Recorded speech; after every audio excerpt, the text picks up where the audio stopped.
Bonjour mesdames et messieurs, je suis le docteur Victor Njombi, l'un des animateurs de ce MOOC.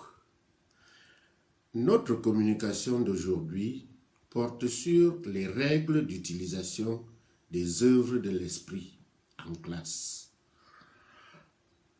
En règle générale, les œuvres de l'esprit sont protégées par deux types de droits. Le droit patrimonial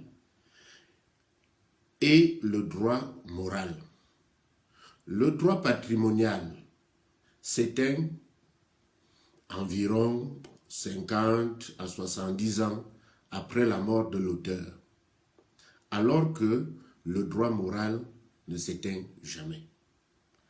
Lorsque le droit patrimonial s'est éteint et que l'œuvre est passée dans le domaine public, je peux la reproduire et l'utiliser dans ma salle de classe, sans demander une autorisation préalable. Avant que le droit patrimonial ne s'éteigne, je dois obtenir l'autorisation de l'auteur, sauf si j'utilise l'œuvre en respectant l'exception pédagogique. L'exception pédagogique m'autorise une diffusion limitée au public directement concerné par l'acte d'enseignement, de formation ou par l'activité de recherche.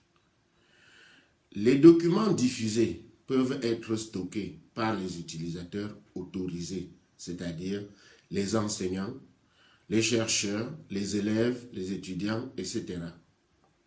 Dans le respect de l'exception pédagogique, j'ai le droit de diffuser dans ma classe et seulement dans ma classe des œuvres qui me servent de support à mes enseignements.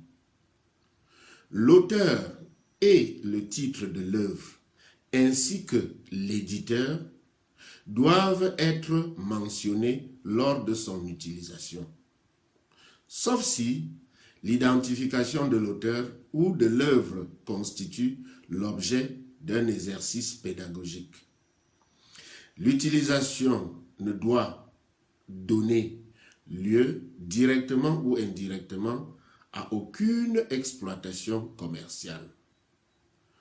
Pour les œuvres sous licence Creative Commons, je dois m'assurer que je respecte les droits accordés par l'auteur.